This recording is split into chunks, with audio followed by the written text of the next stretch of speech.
Vemos a Jesús hoy en el Evangelio cómo la oración es el sustento de su vida apostólica, pues terminado el gran milagro que hizo de la multiplicación de los panes, Cristo prioriza la oración sobre la acción. Indica a sus discípulos que suban a la barca y vayan a la otra orilla, mientras Él se retira a orar con su Padre Celestial. Vemos, por tanto, la importancia que da Cristo a la oración para el que quiere seguirle, o que quiera seguirle, como Él nos dice: el que quiera ser mi discípulo debe negarse a sí mismo, coger su cruz y seguirme. Para eso Él nos previene: debéis orar y velar continuamente para no caer en la tentación de la pereza, de vuestro egoísmo, de la envidia u otras situaciones, en definitiva, de las tentaciones que nos alejan de esa promesa que le hemos profesado de seguirle con todas nuestras fuerzas cuando rezamos el primer mandamiento de Dios: amarle con toda nuestra mente, con toda nuestra voluntad, con todas nuestras fuerzas. Es así que no caeremos en la tentación, pues Cristo nos responde: con mi gracia te basta, y si yo no te basto, ¿quién podría ser? Este llamado de Cristo a orar siempre tiene como finalidad evitar la tentación, no solamente la tentación, sino que ni siquiera se nos formule la tentación, pues la tentación es la antesala del pecado. Por eso debemos ser hombres y mujeres de oración. Modelos de oración tenemos muchos. Ejemplo, yo diría, original o primero, nuestra Madre Santísima, la Virgen María. Ella vivió, al igual que San José, en un estado de recogimiento y quietud, fruto de la oración continua. María, cuando no entendía algo, ella lo llevaba a su oración, y así lo vivió cuando le fue anunciado ser Madre de Dios, y cuando Jesús se pierde en el templo y es encontrado, y Cristo le dice a José y a María: ¿por qué me buscabais? ¿No sabíais que yo debo ocuparme de los asuntos de mi Padre? Ante esta respuesta, María guardaba todas estas situaciones, meditándolas en su corazón. Esta oración que Cristo nos pide al cristiano nos tiene que alegrar y no crear en nosotros pesimismo o a veces cansancio o tal vez disgusto. Todo lo contrario, la oración es un estado de amor. El amor es el motor, y cuando esto no ocurre, no estamos, por lo tanto, en oración. No podemos decir que yo estoy orando a Dios porque tal. Eso ciertamente no tiene nada que ver con lo que Cristo nos está hablando. Pues para que exista amor, tiene que haber dos personas. Y cuando no es así, me olvido de la otra persona y me vuelvo hacia mí, enclaustrándome y me encierro en mí mismo. Esta es una conducta fruto del egoísmo. El egoísmo nos lleva, por lo tanto, a un individualismo. En cambio, el amor nos abre, nos permite relacionarnos, es decir, salir de nosotros mismos, y como nos recuerda el Papa Francisco, debemos salir de nuestra periferia, de nuestro confort, de nuestras comodidades. Este esfuerzo de salir de nosotros mismos nos va permitiendo vivir un desierto, y este desierto significa que debemos desprendernos de todo lo que no es Dios para lograr descubrir la verdadera imagen de Dios. Y eso lo vemos hoy en la primera lectura, cuando Elías entró en la gruta y pasó la noche, y en sus sueños, fruto de su estado de oración, se le dice: sal y quédate de pie en la montaña delante del Señor. Todos diríamos así, tenemos muchas imágenes de Dios. En esta lectura de Elías vemos que Dios no está en el viento huracanado, ni en el terremoto, ni en el fuego. Para descubrir entonces la verdadera imagen de Dios, tenemos que, al igual que Elías, salir de nosotros mismos, es decir, de nuestra propia cueva, y estar atentos, vigilantes y orantes, y además ser purgantes, pues de no estar en esta actitud orante, la tentación nos puede sorprender, como nos recuerda ya San Pablo: el maligno está al acecho como león rugiente para lanzar su zarpazo.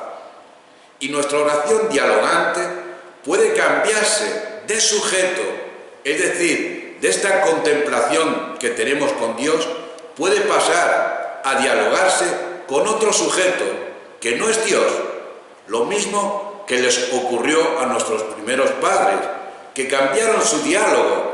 Ellos todas las tardes conversaban con Dios y prefirieron en un momento cambiar este diálogo con el tentador. La oración, por tanto, es un estado de amor, como hemos dicho, en el que debemos educar nuestra mente, nuestra voluntad, a buscar en esta relación con las personas divinas lo más santo, lo más bello, y a llevar adelante su voluntad. Y la voluntad de Dios es que todos nos amemos, como nos recuerda San Pablo en Corintios. El amor es comprensivo, es generoso, no busca su propio interés, todo lo cree, todo lo espera, no se irrita, no tiene el mal recibido, todo lo perdona, todo lo cree y todo lo espera. Hoy en el Evangelio contemplamos un hecho inédito. Cristo desafía la gravedad, caminando sobre las aguas, poniendo a prueba a sus discípulos la credibilidad de un hecho fuera de una lógica humana. No le reconocen y, llenos de temor, expresan: es un fantasma. Ante esta actitud temerosa de sus discípulos, Cristo tiene que manifestarse: tranquilícense, soy yo, no teman. Esta respuesta obliga a Cristo a desvelar su divinidad a sus discípulos, como lo hizo Dios a Moisés en la zarza ardiente: yo soy el que soy.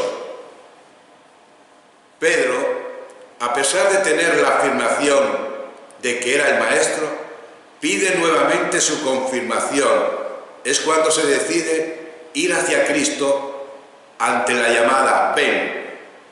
Pedro pierde toda la lógica humana y se transforma en un ser que camina sobre las aguas, rompiendo la ley de la gravedad, fruto de su ímpetu y la persuasión, su don de fe, que Pedro sentía sobre el Señor. Pero no fue suficiente su fe, pues volviéndose en sí, se da cuenta que ha superado el límite de la gravedad, y eso le lleva a pedir auxilio, pues siente que se está hundiendo. Cristo, ante esta súplica, le tendió la mano y lo sostuvo mientras le decía: hombre de poca fe, ¿por qué dudaste? Tanto Elías, subiendo al monte Oreb, como Jesús, subiendo a las colinas para orar, buscaban retirarse de las voces del mundo para escuchar mejor a nuestro Padre Celestial. Si bien es cierto que podemos ver a Dios en la creación, nos habla especialmente en nuestro interior, con un susurro. Eso es lo que le pasó a Elías. También Jesús, después de pasar tiempo con su Padre, vino a rescatar a los discípulos de la tormenta. No tengan miedo. Y mientras subían a la barca, el viento amainó.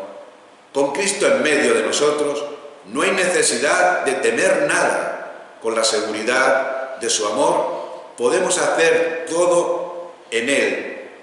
A menudo nos encontramos abrumados por problemas y obligaciones, uno tras otro. Siempre habrá una necesidad urgente o algo que hacer. Dificultades, malentendidos y dudas siempre estarán presentes, pero siempre podremos emprender este íntimo peregrinaje hacia la persona de Cristo para estar más seguros de su presencia, de su perdón, de su oración, para que el Espíritu Santo nos ayude. Pedro escucha lo que dice Jesús y le obedece y hace algo milagroso, algo extraordinario, como hemos dicho, hasta que se distrae por el mundo que le rodea y se asusta. De la misma manera nosotros, en nuestras vidas, podemos, en el poder de Dios, hacer cosas maravillosas si no nos distraemos por las preocupaciones del mundo que nos rodea. Un comentario sobre el perdón que recibimos de Dios en nuestros corazones, y también ese perdón, no solamente de Dios, lo recibimos a través de la Iglesia. Jesús sujetó a Pedro y subieron juntos a la barca, y entonces la feroz tormenta se calmó. La reconciliación entonces tiene lugar tanto con Cristo como con su Iglesia. La barca de Pedro, su barca, es una imagen de la Iglesia. La reconciliación con Cristo siempre ha significado la reconciliación con su cuerpo, la Iglesia. Esta barca, a pesar de las tormentas que ha encontrado en los últimos 2000 años, nunca ha zozobrado, porque Cristo está en ella y ha mantenido a Pedro y a sus sucesores en la barca, sin pedirles ni sin permitirles nunca de desviarse de él en cuestiones de fe y moral. Esta es la única barca de la que podemos estar seguros que llegará a su puerto eterno, porque Jesús prometió que la guiaría hasta allí. ¡Qué gran regalo tenemos!